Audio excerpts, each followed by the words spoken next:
안녕하세요. 기술의 최전선, 특히 AI와 반도체 시장의 아주 역동적인 변화에 관심 많으실 여러분과 함께하는 심층 분석 시간입니다. 오늘은 메모리 반도체 중에서도 요즘 정말 뜨거운 분야죠. 고대역폭 메모리, HBM 시장의 핵심 플레이어, 바로 삼성전자에 대해 좀 깊이 파고들어 볼까 합니다. 지금 시장 상황이 어떻고 또 삼성전자에게 어떤 기회가 있는지 한번 집중적으로 살펴보겠습니다. 네, 안녕하세요. 현재 그 메모리 시장, 특히 데이터를 아주 빠르게 처리해야 하는 이 HBM 분야는요, 뭐랄까, 정말 격변기를 맞고 있습니다. 아시겠지만 AI 모델이 점점 더 복잡해지면서 이 HBM에 대한 수요가 그야말로 폭발적으로 늘고 있거든요. 네, 그렇죠. 이 중요한 시점에서 삼성전자가 지금 어느 위치에 있고 또 앞으로 어떤 기회를 잡을 수 있을지 객관적인 데이터랑 시장 흐름을 보면서 좀 자세히 짚어드리겠습니다. 좋습니다. 최근에 메모리 수요가 정말 뜨겁다고 하는데 그 배경에 네오클라우드라는 새로운 강자들이 등장했다고요. 뭐 코언위브나 네비우스 같은 이름들이 슬슬 들리는데 이 업체들이 삼성전자 같은 메모리 회사들한테 왜 그렇게 중요한 건가요? 아, 네, 맞습니다. 이 네오클라우드 업체들이 중요한 이유가요. 기존의 빅테크 기업들하고는 수요 패턴이 약간 달라요. 다른가요? 어떻게 다르죠? 네, 빅테크들은 이미 상당한 서버 인프라랑 메모리 재고를 어느 정도 갖추고 있잖아요. 근데 이 신생 강자들은 AI 서비스 확장을 위해서 당장 필요한 실사용량뿐만 아니라 미래를 대비한 재고까지 아주 공격적으로 확보하려고 하고 있습니다. 실사용량에다가 재고까지요. 네, 뭐랄까, 거의 닥치는 대로 사들이는 그런 분위기에 가깝다고 볼 수 있죠. 와, 그러니까 단순히 수요가 늘어난 걸 넘어서 이 재고 비축 수요까지 더해지니까 훨씬 강력한 수요가 되는군요. 바로 그겁니다. 2025년 설비 투자, 그러니까 캐펙스 증가율 전망치만 봐도요. 네오클라우드는 전년 대비 무려 171% 증가가 예상되는데 빅테크 다 합쳐도 한 55% 수준이거든요. 171%요. 엄청나네요. 네, 전체 AI 서버 투자에서 네오클라우드가 차지하는 비중도 내년이면 13%까지 커질 전망이고요. 근데 또 흥미로운 점은 기존의 빅테크 기업들도 이 네오클라우드를 활용한다는 거잖아요. 맞습니다. 거기에는 여러 전략적인 이유가 있어요. 일단 첫째는 자체적으로 대규모 AI 서버를 구축하는 그 투자 부담을 좀 줄일 수 있고요. 둘째는 전력 확보가 쉬운 곳들, 예를 들면 과거 비트코인 채굴 시설 같은 곳을 개조한 데이터 센터들이 있는데 이런 네오클라우드를 활용하면 전력망 부족 문제를 좀 피해갈 수 있거든요. 전력 문제도 있군요. 네, 그리고 셋째는 AI 학습이나 추론에 특화된 전문 역량을 좀 빠르게 확보할 수 있다는 점이죠. 심지어 GPU 최강자인 엔비디아조차도 요즘 자체 칩 개발에 나선 빅테크들보다는 네오클라우드를 좀 더 우선적인 파트너로 삼고 지원을 아끼지 않고 있어요. 신제품 공급 같은 거요. 이게 다 HBM 수요를 더 부채질하는 요인인 거죠. 자, 그럼 여기서 정말 중요한 질문인데요. 이렇게 폭발적으로 성장하는 HBM 시장에서 우리 삼성전자 입지는 어떻게 전망되고 있습니까? 최근에 삼성전자 HBM3E 12단 제품이 엔비디아 퀄 테스트, 그거 통과가 거의 임박했다 이런 소식도 들리던데요. 네, 여기서 정말 주목해야 할 부분인데요. 바로 삼성전자의 HBM 시장 점유율 확대 가능성입니다.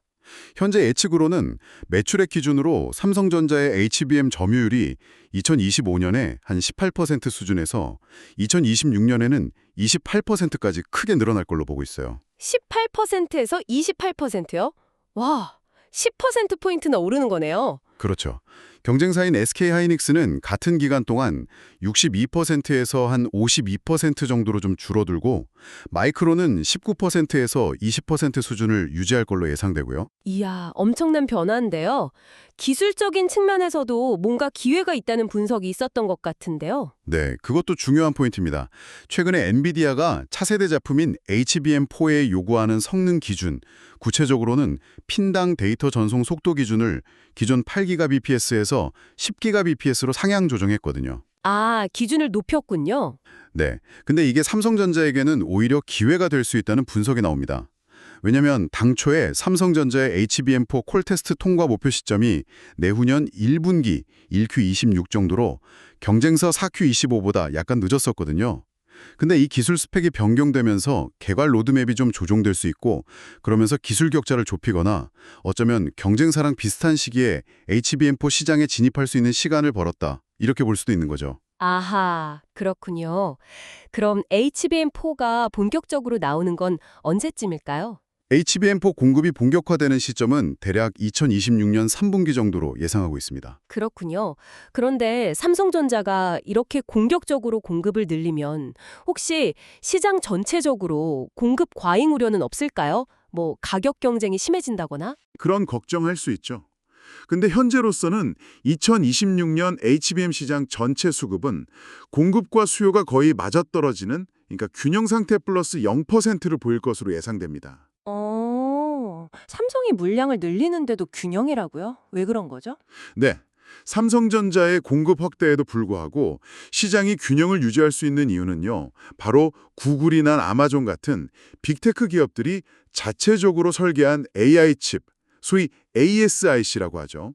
이 ASIC 사용을 늘리면서 HBM에 대한 새로운 수요가 계속 생겨나고 있기 때문입니다. 아하, 그러니까 엔비디아 GPU 말고도 HBM을 필요로 하는 큰 손들이 계속 늘어나면서 삼성전자가 늘리는 공급 물량을 충분히 소화해 준다는 거군요. 정확합니다.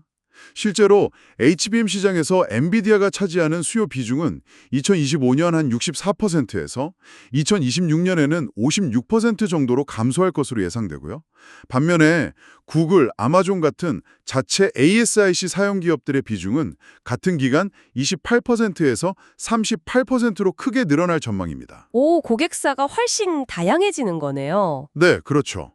고객사가 이렇게 다변화되면서 오히려 시장 전체의 안정성은 더 높아지는 측면도 있습니다. 그래서 결론적으로 보면 삼성전자는 이렇게 빠르게 성장하는 HBM 시장에서 기술력을 바탕으로 점유율을 크게 늘릴 기회를 맞았고 또 시장 전체 수요도 아주 탄탄하게 유지될 가능성이 높다. 이렇게 볼 수 있겠습니다. 앞으로 AI 기술이 계속 발전하면서 이 HBM 시장의 역학관계는 정말 계속 변할 겁니다. 엔비디아 같은 전통의 강자, 또 자체 칩을 만드는 빅테크들, 그리고 네오클라우드라는 이 신흥 세력 사이에서 HBM 기술은 또 어떻게 진화할까요? HBM4 다음에는 또 어떤 기술이 이 메모리 시장의 판도를 바꿀지? 뭐 이런 질문들을 계속 던져보는 것도 굉장히 흥미로울 것 같습니다. 네, 오늘은 AI 시대의 정말 핵심 부품으로 떠오른 HBM 시장과 그 안에서 새로운 기회를 찾고 있는 삼성전자의 가능성에 대해 자세히 살펴봤습니다. 빠르게 변화하는 기술 트렌드를 이해하시는데 오늘 저희 이야기가 조금이나마 도움이 되었기를 바랍니다. 오늘 내용 유익하셨다면 여러분 좋아요와 댓글로 응원 좀 부탁드리고요. 앞으로 나올 더 흥미로운 분석들도 놓치지 않으시려면 구독과 알림 설정도 잊지 마세요. 다음에 더 깊이 있는 내용으로 찾아뵙겠습니다. 감사합니다.